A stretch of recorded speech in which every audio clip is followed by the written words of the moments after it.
मुंबई हमलों के दोषी और अकेले जिंदा आतंकवादी अजमल आमिर कसाब को आज तड़के यानी सुबह तकरीबन 7:30 बजे फांसी पर चढ़ा दिया गया और इसकी जानकारी तमाम मीडिया में सुबह ही दे दी गई। लेकिन बड़ा सवाल उठ रहा है कि अफजल गुरु का क्या होगा।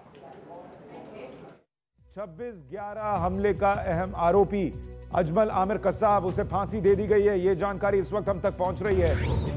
सुबह किसी सनसनी की तरह आई कसाब की फांसी की खबर। गृह मंत्रालय ने पुष्टि की कि 7:30 बजे सुबह कसाब को फांसी पर लटका दिया गया है। कसाब की फांसी की सजा पर सभी अदालतों की मुहर लग चुकी थी। 5 नवंबर को राष्ट्रपति प्रणब मुखर्जी ने माफी की अर्जी नामंजूर कर इस फांसी का रास्ता साफ कर दिया। ये डिसीजन कुछ हफ्ते पहले लिया था और उसके बाद मिनिस्ट्री ऑफ होम अफेयर्स को कम्युनिकेट किया गया था।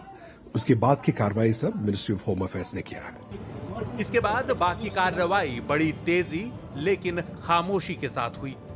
2 दिन पहले आधी रात के बाद कसाब को मुंबई की आर्थर जेल से पुणे की यरवड़ा जेल ले जाया गया। सुबह फांसी हुई और जेल में ही उसे दफना भी दिया गया। कसाब को यरवड़ा जेल में ही दफनाया गया है। नियम के अनुसार उन्हें अपना मृत्यु पत्र, अपना विल बनाने की अनुमति होती है, तो उनको पूछा गया तो उन्होंने लिखित स्वरूप में इस तरह का कोई विल बनाने की कोई जरूरत नहीं है। ये सारी कार्रवाई इतनी गोपनीय रही कि सरकार के गिने चुने लोगों को ही इसकी खबर थी। गृह मंत्री सुशील कुमार शिंदे को इंटरपोल के दौरे से लौटने के बाद इस फैसले की जानकारी दी गई। यहां तक कि गृह राज्य मंत्री को भी फांसी के बारे में बाद में बताया गया। और जैसे मैं इंटरपोल से आ गया रोम से, तो फाइल मेरे मेज पर थी। राष्ट्रपति जी ने 5 तारीख को सिग्नेचर की थी, 7 तारीख को मैंने सिग्नेचर कर दी और 8 तारीख को महाराष्ट्र सरकार को भेज दिया।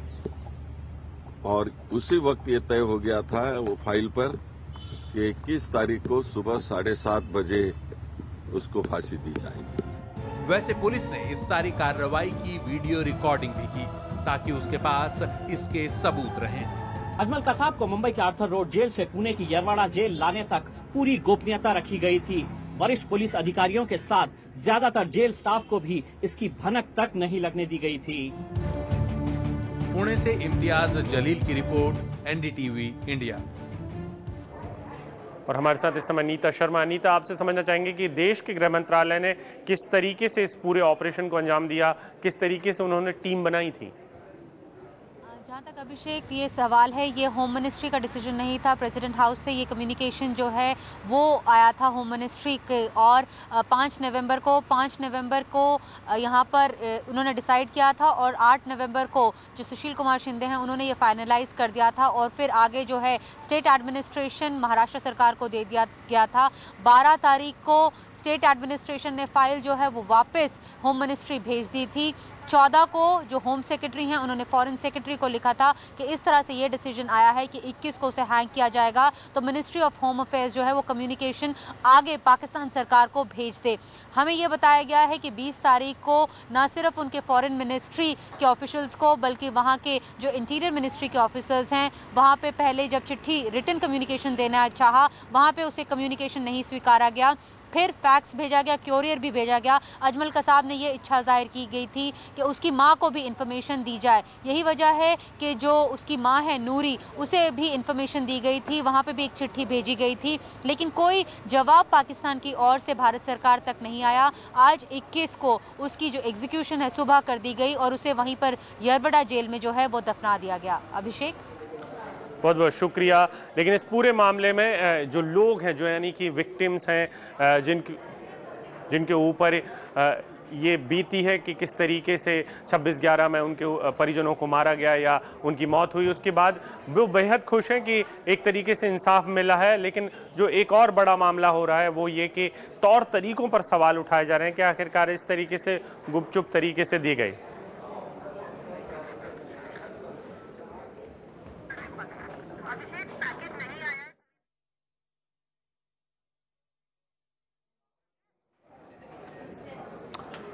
और कसाब के इस पूरे मामले के बाद अब अफजल गुरु का मामला भी ऐसा लगता है कि आगे बढ़ रहा है, क्योंकि राष्ट्रपति भवन ने 12 ऐसे लोगों की सूची भेजी है गृह मंत्रालय, जिन पर राय मांगी गई है कि आखिरकार इन लोगों का क्या किया जाना चाहिए, और उसके बाद से अब ऐसा लगता है कि जल्द ही कोई फैसला हो जाएगा।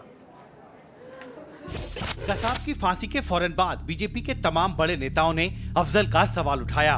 5 साल पहले सुप्रीम कोर्ट ने निर्णय दिया था कि अफजल गुरु को फांसी होनी चाहिए, पर 5 साल होने के बाद भी आज तक अफजल गुरु को फांसी की सजा नहीं दी गई। नरेंद्र मोदी ने भी इस मसले पर ट्वीट किया और दिग्विजय सिंह ने भी अफजल के मामले में जल्दी फैसले की बात कही। दोपहर तक ये खबर भी चली आई कि राष्ट्रपति ने गृह मंत्रालय की राय के लिए अफजल की फाइल भेज दी है। को लेकर सवाल उठ रहे हैं सर। वो अभी तो खाली इतना ही है, वो देखा जाएगा।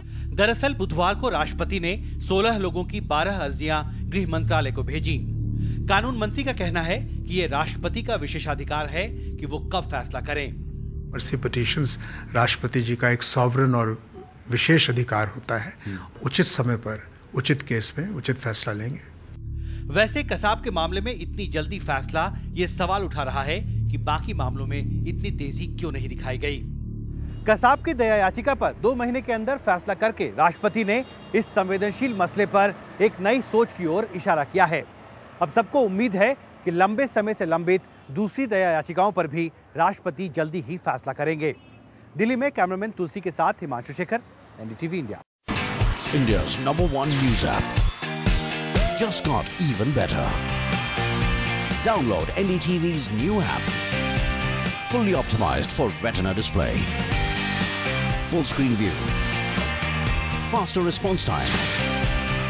And Sudoku. NDTV's new iPad app. Download now.